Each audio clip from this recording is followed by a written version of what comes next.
Bismillahirrahmanirrahim. Ibu akan absen. Yang Ibu panggil namanya silahkan katakan hadir. Abdullah Fahrul Rozi. Hadir. Oke. Aji Rizky Lesmana. Belum ada. Ahmad Bagas. Hadir, Bu. Oh, ada.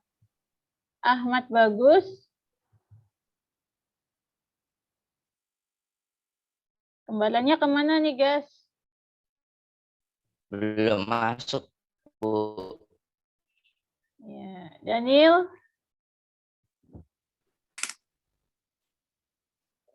Daniel Alfariski.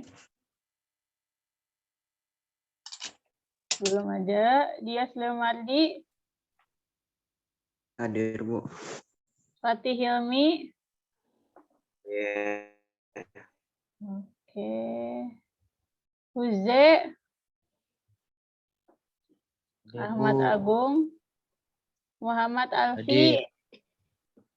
Hadir, Bu. Oke. Muhammad Jaki Maulana. Belum ada ya. Muhammad Hilmi. Taufik. Belum ada. Muhammad Liyaski. Belum ada juga. Naufal Jaki. Naufal Jaki. Nggak ada ya. Lido Fajar. Hadir. Livandi Telagaci. Effendi. Hadir. Hadir, Bu. Mana sih mukanya Hadir, nggak Bu. kelihatan? Dibuka. Oh, dibuka dah. Oke. Syajahan. Hadir. Zaki Adriansyah.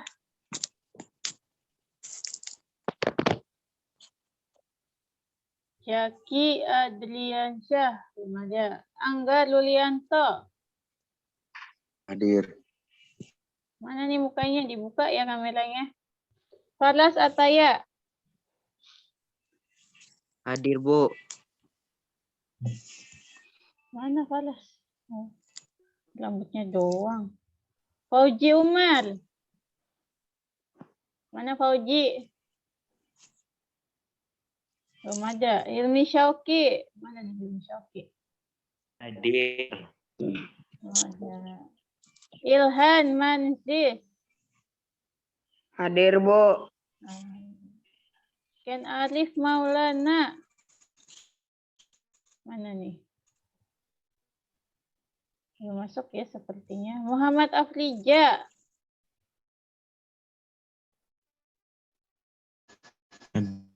Afrija. Oh, Arif ada. Muhammad Fatir. Muhammad Fatir. Wibisana.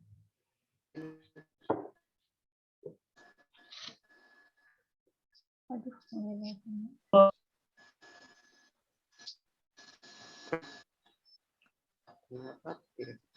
ini ibu yang nge-lag apa gimana ya?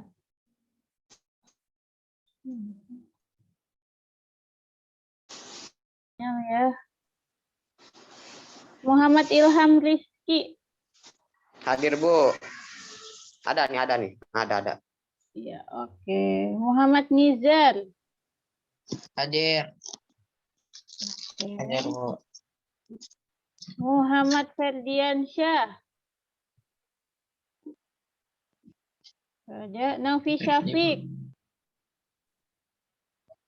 Naufi Syafiq.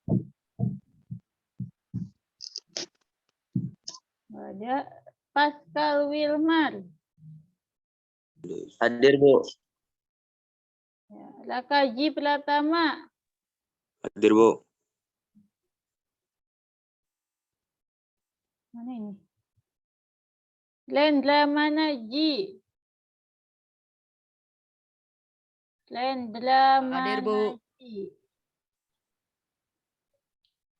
Lesti Hadir. Farel. Hadir, Bu. Ya. Hadir, Bu. Ruben Afarel. Belum ada. Ruben Nathan. Hadir, Bu. Muhammad Mikdad. Nggak ada. Oke, yang belum Ibu absen siapa? Ada yang belum Ibu Saya, absen? Bu. Siapa? Nofasaki. Ilmi Taufik. Novel Jaki. Maulana. Bentar. Satu-satu, bentar. Maulana, Bu. Tadi Jaki Maulana, ya. Ilmi Taufik. Siapa lagi? Novel Jaki. Ada lagi? Ada lagi yang belum Ibu absen? Oke. Ya, absennya udah Ibu kirim ya di grup yang sudah hadir. Oke, untuk tadi aturannya ya, sekarang silahkan di-mute semua, tapi kamera tetap nyala. Oke, untuk yang pertama, ini untuk tampilannya akan Ibu acak ya. Yang pertama akan menceritakan adalah seseorang yang akan menceritakan tentang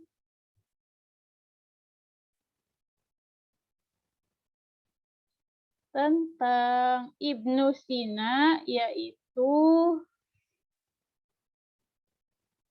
kepada Naufal Jaki. Ibu persilahkan.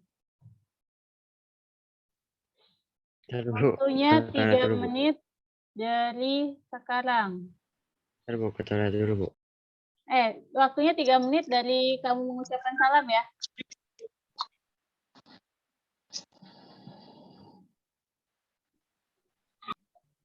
Ngelihat enggak, Bu? Hah? Ngelihat apa enggak, Bu? Boleh. Lihat, tapi mata ke depan. Sok, gimana silakan atur posisi. Boleh lihat tapi mata ke kamera. Aku nggak kelihatan matanya nih, Bu. Kan harus ini dibuka kameranya. Dibuka kameranya nggak kelihatan matanya, Bu. Kelihatan kok. Ya, silakan Naufal Jaki. Dipersilakan. Assalamualaikum warahmatullahi wabarakatuh. Waalaikumsalam warahmatullahi wabarakatuh. Ibnu Sina atau yang dikenal juga sebagai Avicenna di dunia barat ada seorang filsuf, ilmuwan, dan dokter kelahiran Persia.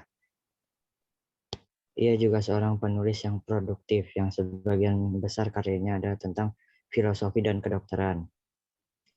Bagi banyak orang, dia adalah bapak kedokteran modern. Karyanya yang sangat terkenal adalah Al-Qanun fi At-Tibb yang merupakan rujukan di bidang kedokteran selama berabad-abad.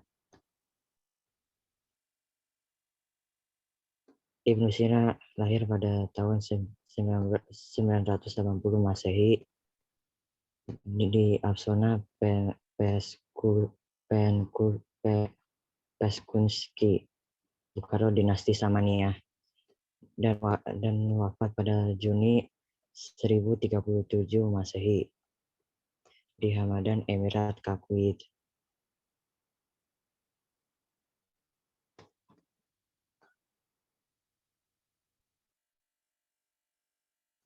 Tempat tinggal dari Ibnu Sina, Ibnu Sina mempunyai 3 tempat tinggal, yaitu di dinasti Samaniyah, dinasti Ziyarid, Tabaristan, dan Buyid Persia.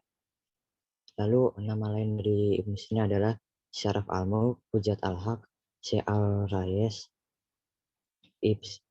Ibnu Sina, Abu Ali Abdullah, dan Bu Ali Sina. Latar belakang akademis Ibnu Sina dipengaruhi oleh Hippokrates, Aristoteles, Galen, Neoplatonisme, Al-Kindi, Al-Farabi, Ar-Razi, Al-Biruni, Al-Masih, dan Abu Hasan Hankari. Karya akademis dari Ibnu Sina. Ibnu Sina lahir pada era zaman keemasan Islam, dan minat utamanya adalah filsafat, ilmu kalam, dan sains juga sastra. Karya terkenalnya adalah Kitab Penyembuhan, Kanun Kedokteran. Dia memengaruhi Al-Biruni, Omar Khayyam, Ibnu Rushd, Syahab al-Din Suhrawardi, Tusi, Ibnu Tufail, Albertus Magnus, Maimonides, Aquinas, William dari Ockham, Abu Ubaid al-Juzjani.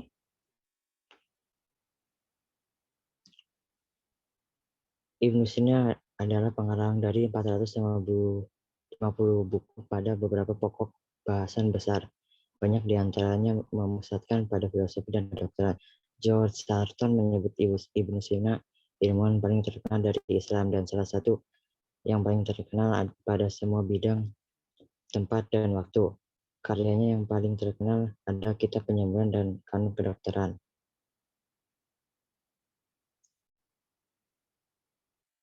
Udah, Bu. Ya, kamu mengakhiri gimana? Ya, sekian dari saya. Wassalamualaikum warahmatullahi wabarakatuh. Ya, Waalaikumsalam warahmatullahi wabarakatuh. Oke, sebelum Ibu lanjutkan, adakah yang baru masuk, belum Ibu absen? Saya, Bu. Siapa? Sebutkan namanya. Haji Rizky Lesmana. Fauji. Bentar. Saya, Bu. Sebutkan nama ya. Afrija, Bu. Afrija. Selain itu ada lagi? Bagus, Bu, bagus. Bagus. Oke. Yang sudah bercerita tidak boleh keluar dari Zoom ya. Kita akhiri nanti sama-sama. Tadi siapa yang terakhir tadi? Afrija. Bu, izin dulu Bu ngambil chargeran Bu. Bagus, Bu, bagus. Bagus. Mana sih bagus? Bagus. Oke. Yang selanjutnya akan membacakan atau menceritakan tentang salah satu tokoh yang bernama Al-Khawarizmi, akan diceritakan oleh Lendra Manaji. Kepada Lendra Manaji, Ibu persilahkan. Assalamualaikum warahmatullahi wabarakatuh. Waalaikumsalam. Kali ini saya menceritakan tentang tokoh Muhammad bin Musa Al-Khawarizmi. Muhammad bin Musa Al-Khawarizmi adalah seorang ahli dalam bidang matematika, astronomis, astrologi, dan geografi yang berasal dari Persia, lahir sekitar tahun 780 di Khawarizm dan wafat sekitar tahun 850 di Baghdad. Hampir sepanjang hidupnya ia bekerja sebagai dosen di sekolah kehormatan di Baghdad yang didirikan oleh Bani Abbasiyah Al-Ma'mun, tempat ia belajar ilmu alam dan matematik, termasuk mempelajari terjemahan manuskrip Sanskerta dan Yunani. Buku pertamanya Al-Jabar adalah buku pertama yang membahas solusi sistematik dari linear dan notasi kuadrat, sehingga ia disebut sebagai Bapak Al-Jabar. Al-Khawarizmi juga berperan penting dalam memperkenalkan angka Arab melalui karya kitab Al-Jam'a wa Al-Tafriq di Hasab Al-Hind yang kelak diadopsi sebagai angka standar yang dipakai di berbagai bahasa serta kemudian diterapkan sebagai sistem penomoran posisi desimal di dunia barat pada abad ke-12. Sekian dari saya. Terima kasih. Assalamualaikum warahmatullahi wabarakatuh. Waalaikumsalam warahmatullahi wabarakatuh. Waalaikumsalam warahmatullahi wabarakatuh. Kalau yang Ibu catat di sini untuk Lendra tadi kurang dari 3 menit ya. Oke, nanti yang lain tolong diusahakan sampai 3 menit. Oke, kita lanjut. Oke, sebelum Ibu lanjut, ada yang baru masuk lagi nggak nih? Saya, Bu. Siapakah saya? Daniel. Oh, Baru bangun. Daniel. Ya Allah, Masya Allah. Oke. Mana nih Daniel? Ya, akan dilanjut oleh yang akan menceritakan tentang seorang tokoh Al-Kindi yang akan dibacakan atau diceritakan oleh Alfi Yazid. Kepadanya Ibu, persilahkan. Iya, Bu. Assalamualaikum warahmatullahi wabarakatuh. Waalaikumsalam.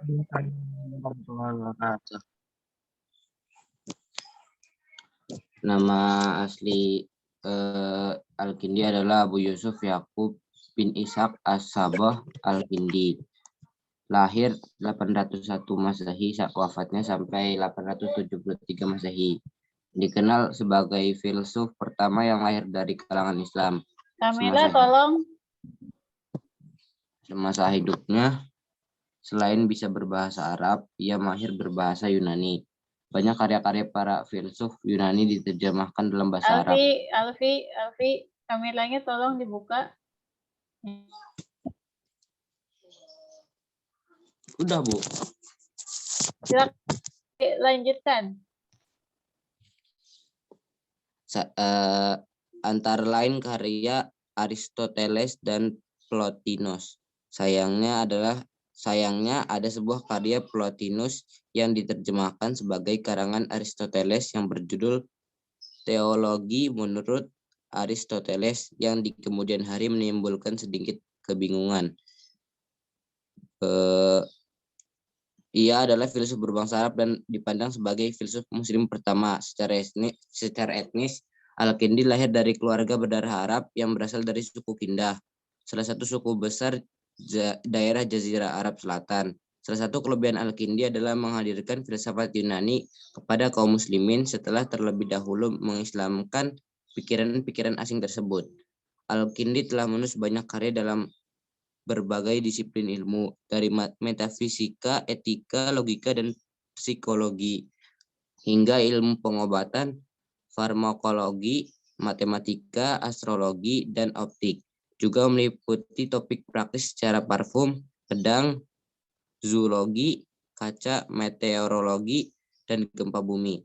Di antaranya ia sangat menghargai matematika. Hal ini disebabkan karena matematika bagi Al-Kindi adalah mukaddimah bagi siapa saja yang mempelajari filsafat. Mukaddimah ini begitu penting sehingga tidak mungkin bagi seseorang untuk mencapai keahlian dalam filsafat tanpa terlebih dulu menguasai matematika. Matematika di sini meliputi ilmu tentang bilangan, harmoni, geometri, dan astronomi. Yang paling utama dari seluruh cakupan matematika di sini adalah ilmu bilangan atau aritmatika, karena jika bilangan tidak ada, maka tidak akan ada sesuatu apapun. Udah, Bu. Ya, terima kasih untuk Alfi. Kita lanjutkan ya. Berikutnya yang akan menceritakan tentang Ibnu Al-Haytham akan diceritakan oleh Reski Farel. Ayo, silakan Reski Farel. Bisa langsung dimulai.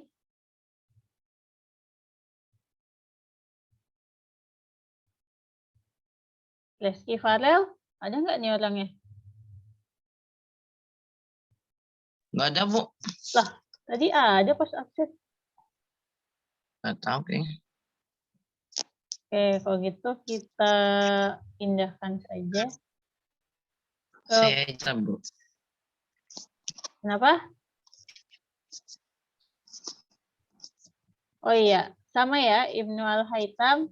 Silakan, ini ada yang tokohnya sama, bisa diceritakan oleh Nizar. Silakan Nizar. Ibnu Hazm, Bu. Kenapa? Ibnu Hazm. Ibnu Haytham kan ini yang ditulis sama Nizar. Tuh, Ibnu Haytham. Oh, hadir, Bu. Siapa? Itu Farel, Bu. Farel aja, Bu. Oh, Farel, Reski Bu. Farel ada. Ya, Bu. Oke, jadi siapa nih yang siap nih? Farel dulu apa Nizar dulu? Saya dulu aja, Bu. Oke, mangga. Nanti gantian ya. Ya, Bu. Benar.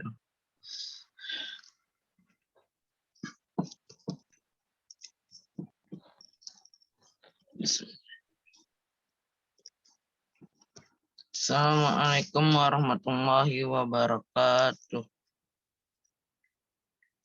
Waalaikumsalam warahmatullahi wabarakatuh.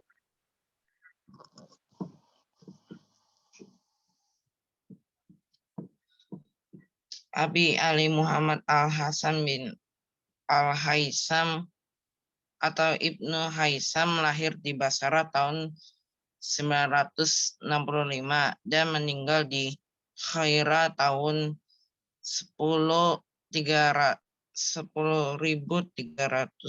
pada umur 74 tahun.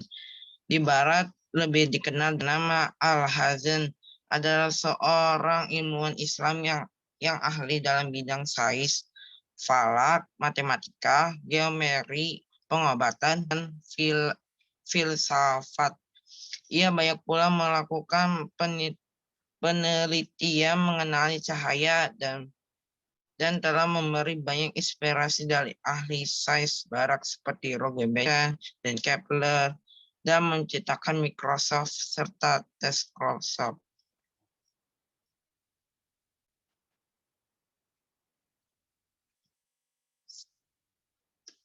Sejarah telah membuktikan betapa dunia Islam telah melahirkan banyak sejarah dan ilmuwan yang banyak hebat dalam bidang falsafah, sains, politik, kesusastraan, kemasyarakatan, agama, pengobatan, dan sebagainya. Salah satu ciri yang dapat dilihat pada para tokoh ilmuwan Islam ialah mereka tidak sekadar dapat menguasai ilmu tersebut pada usia yang muda, tapi dalam masa yang singkat dapat menguasai beberapa bidang ilmu secara bersamaan. Walaupun Haisam lebih terkenal dalam bidang sains dan pengobatan, tapi dia juga ahli dalam bidang agama, falsafah, dan astronomi.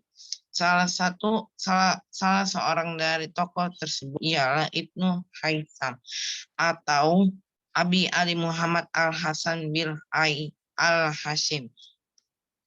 Di kalangan cendekiawan barat, Haisam dikenal dengan Hazan. Ibnu Haisam lahir di Basra pada tahun 354 atau 965 Masehi. Dia mulai pendidikannya awal Basra sebelum dianggap jadi pegawai pemerintah tempat kelahirannya. Setelah beberapa lama bekerja di pemerintahan, Haisam pergi ke Ahwa dan Mesir di perjalanannya ke Ahwa. Haisam menghasilkan beberapa karya tulis luar biasa. Cintaannya kepada ilmu pengetahuan setelah membawanya berhijrah ke Mesir. Selama di Mesir, Haisam melakukan beberapa pendidikan mengenai air sungai Nil, serta menyair buku-buku mengenal matematika dan falak. Tujuannya adalah untuk mendapatkan uang cadangan dalam menempuh perjalanan menuju Universitas Al-Azhar. Haisam telah menjadi seorang yang mahir dalam bidang sains, falak, matematika, geometri, pengobatan, dan falsafat. Tulisannya mengenal cara kerja mata manusia yang telah menjadi salah satu referensi yang penting dalam bidang kajian sains di Barat. Teorinya mengenai pengobatan mata masih digunakan hingga saat ini di berbagai universitas di seluruh dunia. Sekian dari saya. Wassalamualaikum warahmatullahi wabarakatuh. Waalaikumsalam warahmatullahi wabarakatuh. Ya, tadi seperti yang sudah dibahas tadi ya. Jadi habis Nizar, Lesti Farel. Silakan Farel. Ya, Bu. Yang lain yang tidak sedang tampil, kamera tetap dibuka ya. Ibu mau lihat nih kalian lagi pada ngapain. Terus di mute ya, dimatikan suaranya untuk yang sedang tidak tampil. Ya. Oke. Silakan Farel, Ibu persilahkan. Waktunya 3 menit dari salam pertama. Ya, Bu. Assalamualaikum warahmatullahi wabarakatuh. Waalaikumsalam. Ibnu Haitsam merupakan ilmuwan yang gemar melakukan penyelidikan mengenai cahaya, telah memberikan ilham kepada ahli sains barat seperti Boger, Bacon, dan Kepler menciptakan mikroskop serta teleskop, yang merupakan orang pertama yang menulis dan menemukan sebagian data penting mengenai cahaya. Sejarah telah membuktikan banyaknya sarjana dan ilmuwan Islam yang memberikan pengaruh baik pada keilmuan di dunia yang tidak memerlukan keraguan lagi, baik itu di bidang filsafat dan saintik, kesuksesan, agama, dan sebagainya. Sejarah telah mencatat nama-nama ilmuwan Muslim, salah satunya Ibnu Haitham, seorang Islam yang bernama lengkap Abu Ali Muhammad Ibnu Al-Hasan Ibnu Al-Haitham, atau yang dikenal oleh cendekiawan barat sebagai Al-Hasan.